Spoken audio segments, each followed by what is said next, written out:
साथियों प्रणाम। आपको पुस्तक पुत्र की कामना से उद्विग्न क्यों, लेखक पंडित श्री राम शर्मा आचार्य विषय पढ़कर सुना रहे थे। पिछले वीडियो में पुत्र और कन्या की तुलना। आइए इसी क्रम को आगे बढ़ाते हुए पृष्ठ 30 से इस पुस्तक का अंतिम पैरा पढ़कर सुनाते हैं और पुस्तक समाप्त करते हैं। जानकी जी कन्या थीं। उन्होंने अपने पिता जनक का नाम चलाया और वंश भी। द्रुपद राजा का यश द्रौपदी ने अमर बनाया। सावित्री, मदालसा, सुकन्या, अरुंधति, अनुसुईया, कौशल्या, गार्गी, मैत्रेयी, भारती, शकुंतला, पद्मिनी, लक्ष्मी बाई, कस्तूरबा आदि को जिन माता पिता ने जन्म दिया था उन्हें 100 पुत्र उत्पन्न करने से बढ़कर यश मिला। शास्त्र का वचन है साथियों, शास्त्र का वचन है 10 पुत्र समा कन्या या स्यात् शीलवती सुता।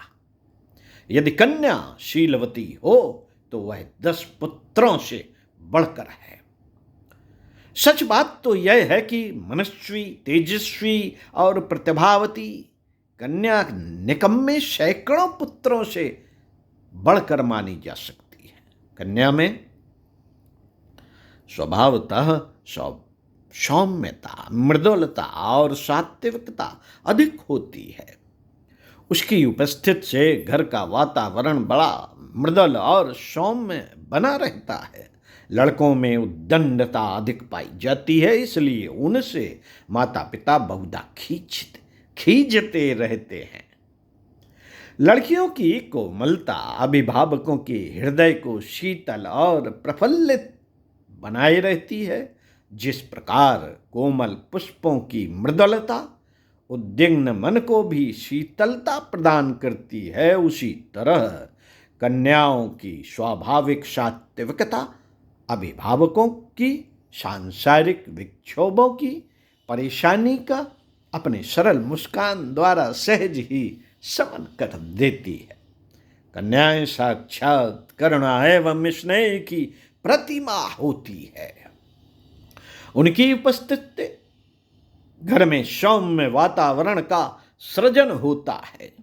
त्याग और दान अध्यात्म के 2 प्रधान आधार हैं। जो त्याग और दान अध्यात्म के 2 प्रधान आधार हैं। जो जितना उदार है, जिसमें जितनी त्याग वृत्ति है, जो अपने प्रयत्न और परिश्रम से दूसरों को जितना सुखी बना सकता है, जिसमें जितनी निस्वार्थता रहती है, वह उतना ही बड़ा अध्यात्मवादी होता है। इन सत प्रवृत्तियों को जो जितना चरितार्थ कर सके, उसकी आध्यात्मिक साधना उतनी ही बड़ी चढ़ी मानी जाएगी। यह उद्देश्य कन्याओं की उपस्थिति से सहज ही पूरा होता है। लड़कों के द्वारा कमाई या सेवा प्राप्त होने का लोभ रहता है। लोभ रहता है। लड़कों के द्वारा कमाई या सेवा प्राप्त होने का लोभ रहता है। वे सदा घर में रहेंगे, इसलिए उनसे मोह भी बढ़ता है। उद्दंड और अवज्ञाकारी होने से उन पर क्रोध भी आता है। पुत्र के द्वारा वे कामनाएं पूरी होंगी जो हम पूरी नहीं कर सके।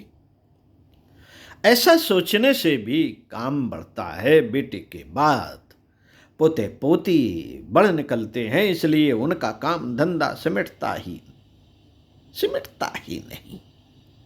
मरते दम तक उन्हीं की उलझने सुलझाने में मनुष्य लगा रहता है और तीसरी चौथी अवस्था में भी वैराग्य एवं परमार्थ साधन नहीं बन पड़ता। लड़के कपूत हुए तो उनके असत आचरण का क्लेश भी जो अंतिम समय तक जलाता ही रहता है। इस प्रकार अधिक पुत्र पात्रों की उपस्थिति मनुष्य को आध्यात्मिक संभावनाओं को अंधकारमय ही बनाती चलती है। मित्रों, कन्या इस प्रकार एक भी अड़चन उत्पन्न नहीं करती, वरन आत्मिक प्रगति की मूर्तिमती साधना बनकर ही घर में रहती है। स्वाभाविक सात्विकता एवं कोमलता के कारण वह जहां अभिभावकों के चित्त में स्नेह वात्सल्य को उमगाती रहती हैं, वहां उन्हें त्यागी और परमार्थी बनाने का अवसर भी प्रदान करती हैं। साथियों, सभी जानते हैं कि कन्या विवाह होने पर अपने घर चली जाती है। कन्या विवाह होने पर अपने घर चली जाती है, सभी जानते हैं।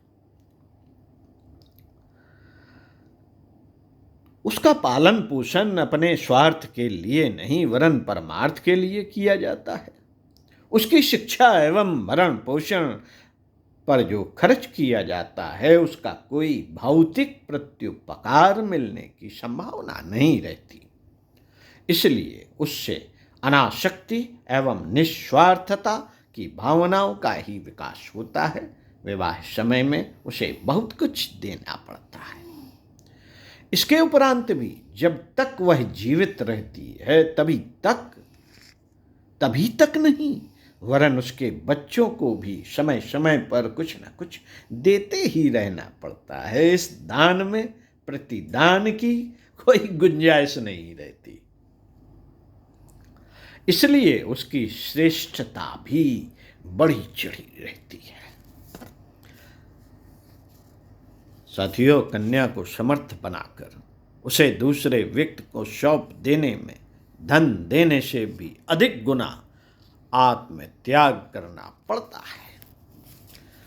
दशरथ जी ने कुछ समय